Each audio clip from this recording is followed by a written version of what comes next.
అండి నమస్తే. నాడు నేడు స్కూల్స్ ఎలా ఉన్నాయి?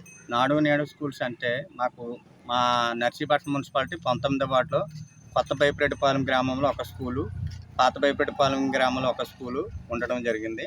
ఈ స్కూల్స్ అనేవి గత తెలుగుదేశం గవర్నమెంట్ 1982 నుండి నేటి వరకు కూడా స్కూల్ కట్టేయడమే తప్ప దాంట్లో మౌలిక వసతులు కానీ, పిల్లలకి ఎటువంటి ల్యాబరేటరీసు, తర్వాత ఫ్యాన్స్, కరెంటు ఇవన్నీ కూడా ఎప్పుడు కూడా పట్టించుకున్న నాదుడు లేడు. కాకపోతే ఏంటంటే 2019 ఎలక్షన్ జగన్మోహన్ రెడ్డి గారు తన పాదయాత్రలో పేద ప్రజలందరూ చదువుకోవాలని ఒక మంచి ఉద్దేశంతో నన్ను గెలిపిస్తే నాడు నేడు అనే కార్యక్రమం కింద ప్రతి స్కూల్స్ను నేను డెవలప్ చేసి కార్పొరేట్ స్కూల్కి ధీటుగా తయారు చేసి మీ పిల్లల బంగారు భవిష్యత్తు నేను తీర్చిదిద్దుతానని తన పాదయాత్రలో మాట ఇవ్వడం జరిగింది. ఆయన మాట ఇచ్చిన ప్రకారంగా ప్రతి స్కూల్స్కి కూడా ఉదాహరణకు కొత్త బైపరెడ్డిపాలెం స్కూల్కి 15 లక్షల రూపాయలతో టాయిలెట్స్ అని, ఫ్యాన్స్ అని, కరెంట్ అని, పిల్లలు కూర్చోడానికి టేబుల్స్ అని ఇలాగ రకరకాల కార్పొరేట్ స్కూల్కి ధీటుగా తీర్చిదిద్దడం జరిగింది. ఇది వరకు గవర్నమెంట్ స్కూల్కి పిల్లలు పంపించాలంటే తల్లిదండ్రులు కూడా వెనకాడిపోరు. ఎందుకంటే కార్పొరేట్ స్కూల్లో ఫ్యాన్లు ఉంటున్నాయి, బెంచీలు ఉంటున్నాయి. ఇక్కడ గవర్నమెంట్ స్కూల్ అయితే కింద కూర్చొని మా పిల్లలు ఇబ్బందులు పడుతున్నారని పంపించడం మానేయడం జరిగింది. నేడు అదే స్కూల్స్లో, అదే గవర్నమెంట్ స్కూల్లో పేద ప్రజలందరూ కూడా తమ పిల్లలను స్కూల్ను చూసి గతంకి ఇప్పటికీ స్కూళ్ళు ఏ విధంగా రూపుదిద్దుకున్నాయని చూసి ప్రతి పేదవాళ్ళు కూడా మా యొక్క పిల్లలను గవర్నమెంట్ స్కూల్లో చదివించుకోవడము, దాని ద్వారా ఇంగ్లీష్ మీడియం కూడా ప్రవేశపెట్టడం జరిగింది. దాని ద్వారా పిల్లల తాలూకు బంగారు భవిష్యత్తు జగన్మోహన్ రెడ్డి గారు తీర్చిదిద్దుతారని ఒకే ఒక నమ్మకంతో ప్రతి పేదవాళ్ళు కూడా గవర్నమెంట్ స్కూల్లో తమ పిల్లలు చదివించుకోవడం జరుగుతుంది.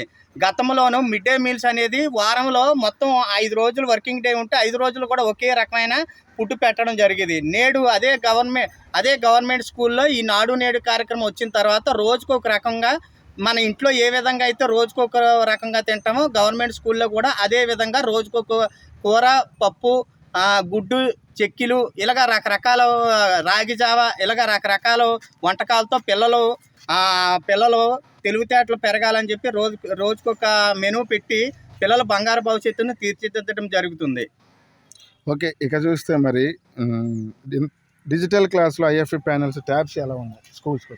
ప్రతి స్కూల్స్లోనూ కూడా డిజిటల్ క్లాసులు ప్రారంభించడం జరిగింది, ట్యాబ్లు ఇవ్వడం జరిగింది.